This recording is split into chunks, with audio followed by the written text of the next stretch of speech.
This podcast includes content created using artificial intelligence tools. All information is for general purposes only and does not constitute financial, investment, legal, or regulatory advice. Listeners should verify information independently and consult qualified professionals for personalized guidance. Welcome to the Luxembourg Fundcast.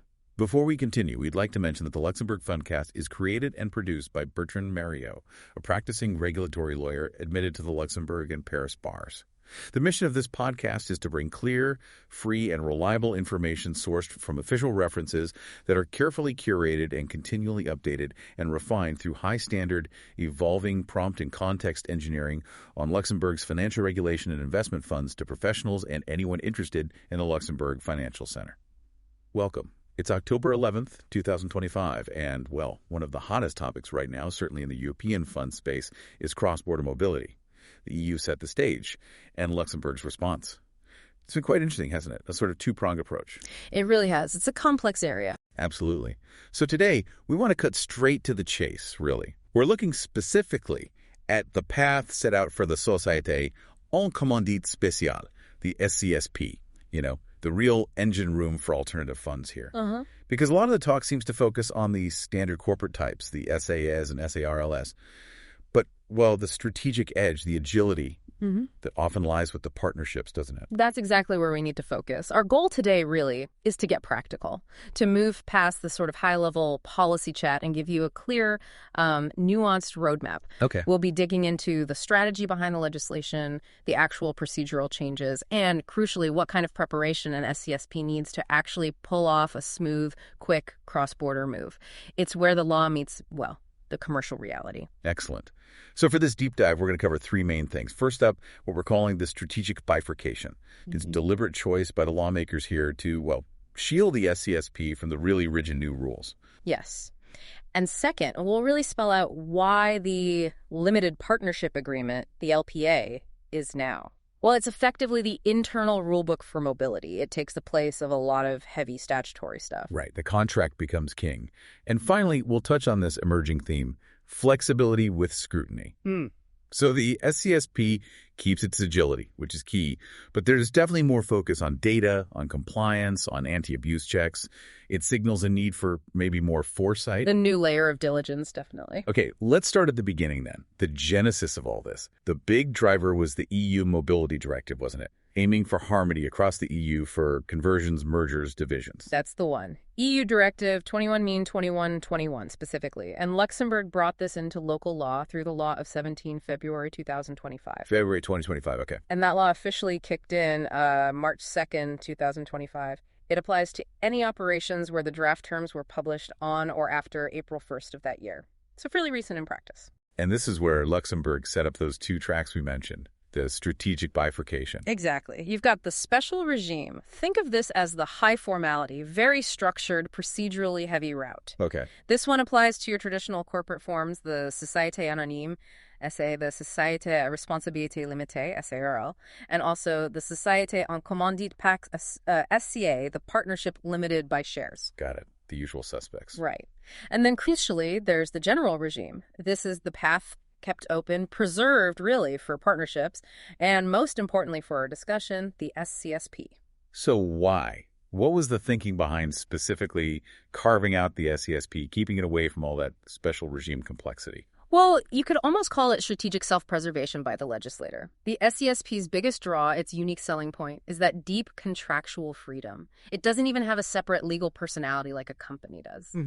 So trying to force it into the special regime's very corporate-focused procedures just wouldn't fit. It would have, frankly, killed its flexibility. Undermined its whole purpose. Completely. And that would damage Luxembourg's edge in the alternative investment world.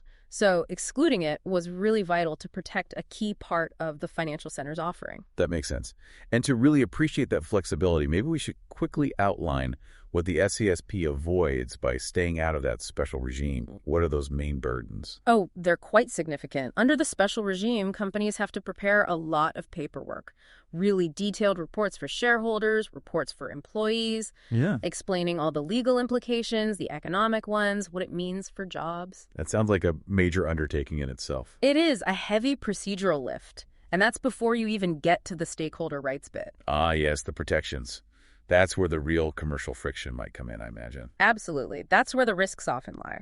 The special regime gives minority shareholders who vote against the move a clear exit right. Meaning they can demand the company buys back their shares for cash. Wow, okay.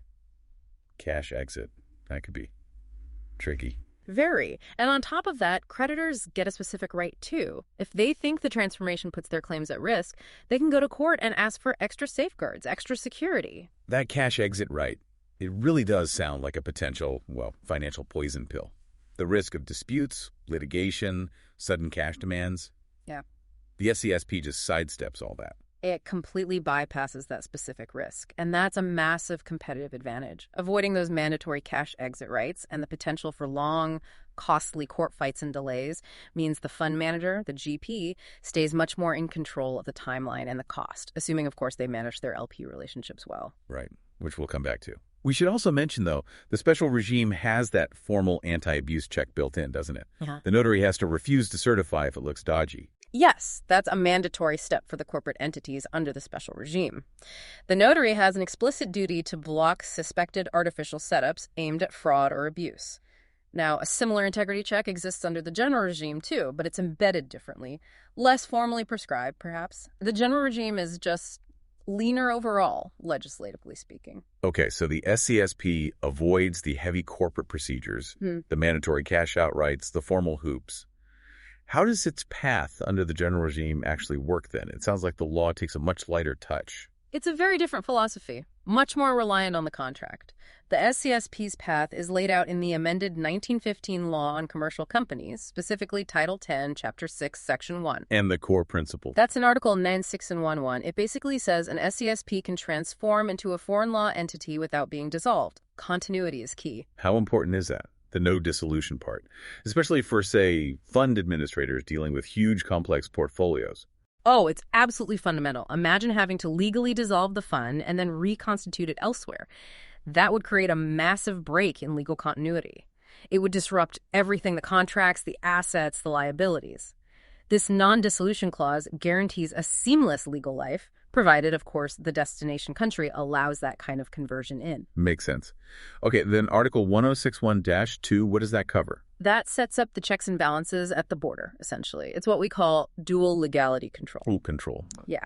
First, there's the exit control here in Luxembourg. The Luxembourg notary checks if everything complies with Luxembourg law, and if so, issues the certificate of legality. That's like the fund's passport to leave. Okay, the exit pass. Exactly. Then comes the entry control. The authorities in the destination country check if the incoming entity meets their legal requirements. So you have checks at both ends to ensure it's all above board. Right. And then we get to the real kicker. Article 1613. This seems to be where the legislative design really shows itself, pushing the how-to down to the contract level. Precisely. This is the linchpin. The law simply states that the transformation has to follow the rules that apply to amending the company's articles. But for an SCST, the articles are the limited partnership agreement, the LPA. Correct. They're functionally the same thing in this context.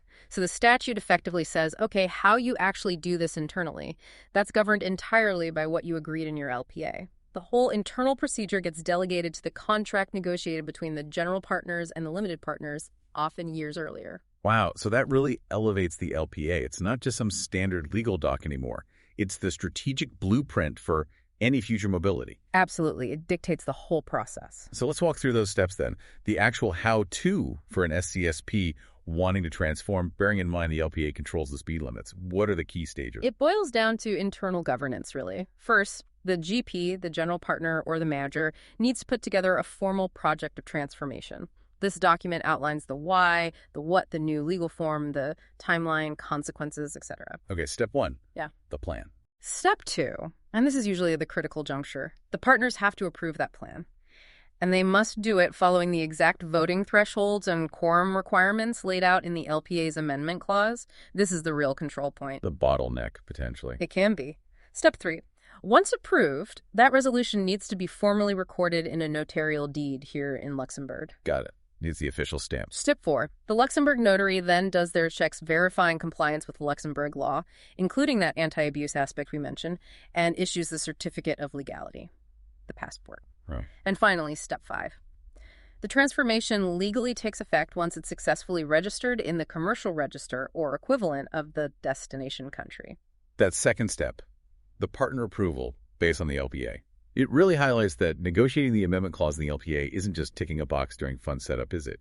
It pre-wires the fund's future agility, or lack thereof. It absolutely predetermines it. If your LPA requires, say, a supermajority vote, maybe 75% of LP interest, or sometimes even unanimous consent. Unanimous. Wow. It happens. That puts huge power into the hands of potentially just a few LPs. It can make it very slow, very difficult, maybe even impossible for the GP to react quickly if the market changes or the regulatory landscape shifts. Compare that to a simple majority threshold, much more nimble. And we have to consider this against the backdrop of the fundraising climate right now in late 2025. Sources suggest it's pretty challenging out there, which gives LPs more clout, right? Definitely. The balance of power has tilted somewhat. LPs are using that leverage. They're demanding better governance, more transparency generally. And how does that play out in mobility clauses? Well, we're seeing LPs push harder for higher voting thresholds, specifically for decisions about moving the fund. They're very attuned to any potential negative tax consequences or regulatory issues a move might create for them. So they might get dragged into a jurisdiction they don't like. Exactly. So they're increasingly negotiating for things like specific excusal rights. Excusal rights? Yeah, the right to basically opt out, to be excused from the transformation altogether if it creates a conflict for them, without necessarily blocking the whole move for everyone else. It adds another layer of complexity to manage. So the law grants the SCSP freedom, but the market, through the LPA negotiation, really defines how usable that freedom is in practice. Still, the core advantage remains: flexibility, speed, cost-effectiveness, and crucially, avoiding that litigation risk from disgruntled minorities seeking cash, like in the special regime. That's the essence of it. The framework allows for speed dictated by contractual agreement, not by statutory waiting periods or potentially complex court processes. It reinforces Luxembourg's attractiveness. Okay, let's pivot to that final theme: flexibility with scrutiny. Contractual freedom is great, it's protected, but the regulatory tide seems to be turning towards more transparency generally. What does this mean for SCSPs going forward? It certainly signals, let's say, the end of the era where an unregulated SCSP could be a complete black box, informationally speaking. We're watching Draft Bill of Law 8286 quite closely. Bill 8286. What's that about? It proposes a pretty significant modernization of Luxembourg's accounting laws. And the key takeaway for SCSPs is that many of them, particularly unregulated ones that were previously exempt from filing accounts, well, they're likely going to face new filing obligations. What kind of obligations are we talking about? The main proposal seems to be that they'll likely need to prepare and submit their trial balance. You know, the balance décompte based on the Luxembourg Standard Chart of Accounts, the Plan Comptable Normalisé. They'd submit this to the authorities. Submit it to the authorities. Will that data be public? That's a crucial point. The current thinking, based on the draft, is no, this data wouldn't be made public. It seems intended more for statistical gathering, tax oversight, that sort of thing, but it definitely marks a shift towards more systematic data collection, even for previously exempt vehicles. So increased transparency, but perhaps behind the scenes for regulatory purposes. That seems to be the direction: more sophistication, more data points available to the authorities. And what about that anti-abuse check we mentioned? Is that being strengthened for the general regime SCSPs as well? Yes, it is. Even though the SCSP follows the general regime, the notary's role in checking the legality of the transformation has been explicitly reinforced. That check now clearly includes assessing whether the operation might be an artificial arrangement designed to commit fraud, or maybe to improperly circumvent EU or national laws. So it's not just a rubber stamp. Definitely not. The notary has a real gatekeeper function now, applying an anti-abuse lens. This brings Luxembourg more explicitly in line with broader international trends, like those pushed by the OECD, focusing on ensuring transactions have real economic substance and a legitimate commercial purpose. Okay, so more data demands, a tougher anti-abuse check. But despite this increased scrutiny, the SCSP vehicle itself continues to thrive, doesn't it? The numbers are still huge. What was it? Private equity NAV hitting 865 billion euros in 2023. The growth has been phenomenal, and it continues. That success really underscores the vehicle's fundamental strengths. And you could argue these new measures, this flexibility with scrutiny, actually enhance its reputation. They show Luxembourg is keeping pace, ensuring the framework is robust and credible on the international stage, while still preserving that core commercial agility. It's about sophistication, not obstruction. Right, balancing act. Okay, let's try and quickly wrap up the key takeaways from our deep dive today. 3 core insights, perhaps. First, that strategic bifurcation was critical. Luxembourg deliberately put the SCSP onto the general regime path to protect its flexibility. Absolutely key. Second, for anyone working with SCSPS, the LPA is paramount. It is the rulebook for mobility. How that amendment clause is drafted isn't a detail. It's a core strategic element determining future agility and cost. And third, the landscape is evolving towards flexibility with scrutiny. Agility remains, but expect more transparency requirements, like the accounting law changes, and know that the anti-abuse checks are being applied seriously. Foresight and compliance are crucial. Well summarized. I think Luxembourg's dual-track system here is actually a really clever piece of legislative work. It manages to harmonize with the broader EU framework while fiercely guarding the contractual freedom that makes the SCSP so successful. For professionals in this space, really understanding how to leverage the general regime, how to work with the LPA as your guide, well, that's not just about compliance anymore. It's a genuine strategic advantage in the European fund landscape. A strategic advantage indeed. Well, that brings us to the end of this deep dive. This podcast is a collaborative and free resource that improves continually, so your comments or requests for new topics are highly welcome, especially on YouTube. We want to be a helpful strength for everyone working in the Luxembourg Financial Center at all levels. We are often asked how you can help us. Well, a great way to help is by subscribing to our shows on all major podcast platforms, including Spotify, as well as on Apple Podcasts, where a 5-star rating would really help us. You can also like our videos and subscribe to our Rigore Media YouTube channel.